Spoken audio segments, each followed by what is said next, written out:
Bienvenidos a un nuevo análisis. Hoy vamos a sumergirnos en la historia de una figura que, literalmente, reescribió las reglas del mundo antiguo y nos demostró lo frágil que puede llegar a ser un sistema político. Estamos hablando, por supuesto, de Julio César.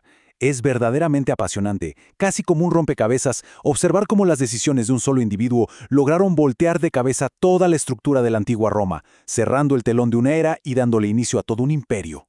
Y aquí está la gran paradoja que vamos a intentar descifrar hoy, porque es fascinante. Piensen en esto.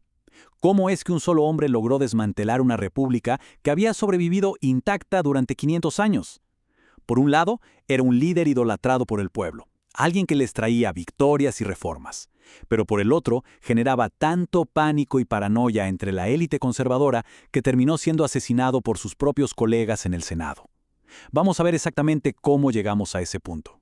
Nuestra hoja de ruta para entender este cambio monumental es bastante clara. Vamos a pasar por 6 etapas. Primero su ascenso político, luego el primer triunvirato, la brutal guerra de las Galias, el famosísimo cruce del Rubicón, sus reformas como dictador y, para cerrar, su dramática caída en los idus de marzo.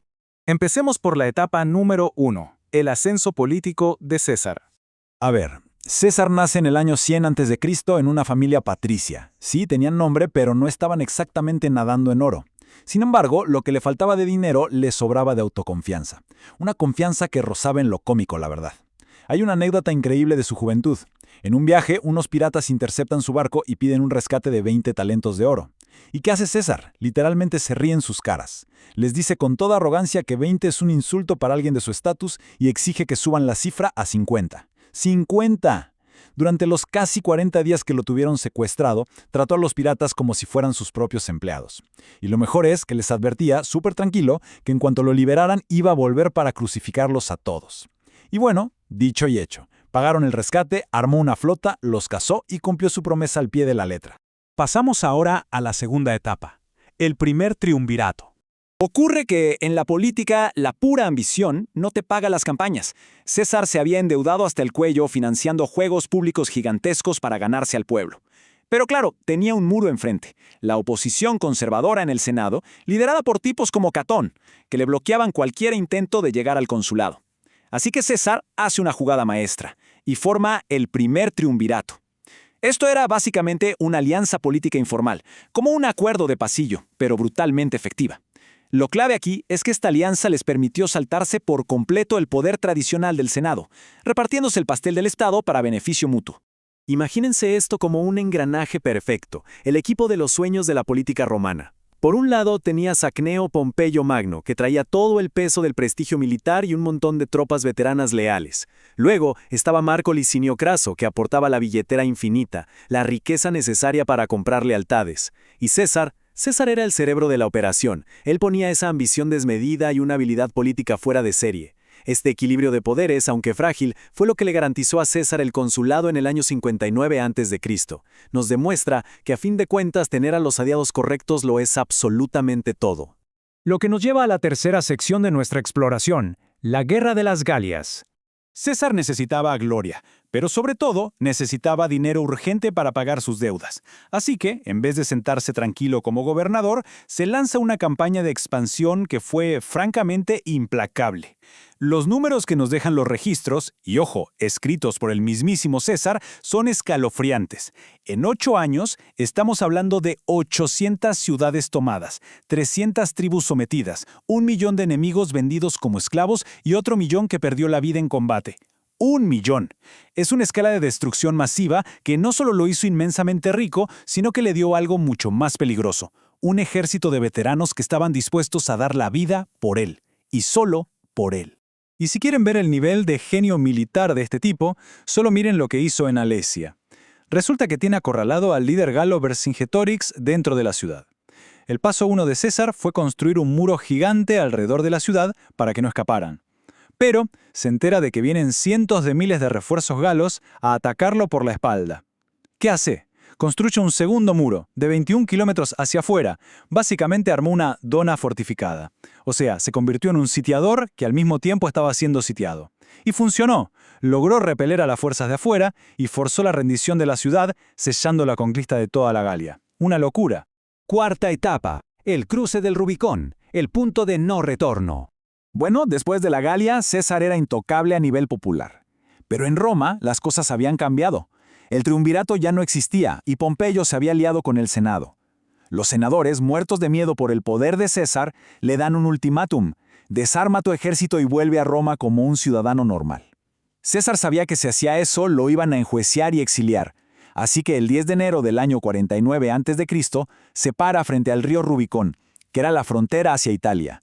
Mira a sus tropas y da la orden de cruzar, soltando esa frase inmortal: Alea icta est, la suerte está echada. Con ese único y simple paso, Roma se sumergió en una guerra civil absoluta. A partir de ese momento, el avance de César fue como una bola de nieve imparable por todo el mapa del Mediterráneo. No le dio ni un segundo de respiro a sus rivales. Rapidísimo, asegura Hispania ganando en Ilerda. De ahí salta a Grecia y le da un golpe fulminante a Pompeyo en la batalla de Farsalia. Luego, su ritmo frenético lo lleva a meterse en Egipto, después en Asia Menor, hasta barrer con los últimos conservadores en África y de nuevo en Hispania. Literalmente, desmanteló a la oposición republicana pedazo a pedazo en tiempo récord. Para que entiendan el nivel de dominio que alcanzó, basta recordar el mensaje que mandó después de aplastar al rey Farnaces en Sela. 3 palabras: Veni, vidi, vici. Vine, vi, vencí. Así de simple. Estaba proyectando una imagen de que sus victorias no requerían ni esfuerzo, dejando clarísimo que ya no había fuerza humana capaz de detenerlo. Pasamos a la quinta sección: sus reformas y el poder absoluto. César regresa triunfante a Roma y lo nombran dictador, dándole poderes de emergencia por un tiempo nunca antes visto. Pero a ver, no solo conquistaba, también administraba. Inició una transformación gigantesca. Impuso el calendario juliano de 365 días, que es casi el mismo que usamos hoy. Amplió el Senado metiendo a sus propios aliados hasta llegar a 900 miembros. Perdonó deudas y le dio tierras a sus veteranos. Y lo más interesante, implementó una política de clemencia perdonando a muchísimos de sus antiguos enemigos. Era una mezcla súper inteligente de medidas populistas con una centralización de poder total. Pero claro, acumular tanto poder en una sola persona hizo que surgiera la pregunta del millón en las calles de Roma. ¿Acaso César quería coronarse como rey? Para la gente común, el tipo era un héroe que traía orden. Pero para la élite del Senado, todo esto apestaba a tiranía. Empezaron a correr rumores de que quería restablecer la monarquía, especialmente cuando empezó a aceptar honores que lo hacían parecer casi un dios. Ese miedo constante fue el caldo de cultivo perfecto para una conspiración letal. Y así llegamos al clímax de nuestra historia, la sexta etapa, los idus de marzo. Ocultos en las sombras, unos 60 senadores comenzaron a armar el complot. Algunos realmente creían que estaban salvando la libertad de la República, y otros, seamos sinceros, simplemente estaban muertos de envidia.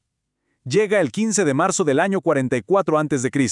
César entra a una sesión del Senado y es emboscado, recibe 23 puñaladas.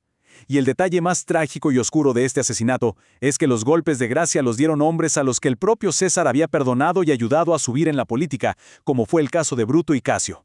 Al final, la suprema ironía de todo esto es que el plan de los asesinos fracasó por completo. Matar a César no salvó a la República, todo lo contrario.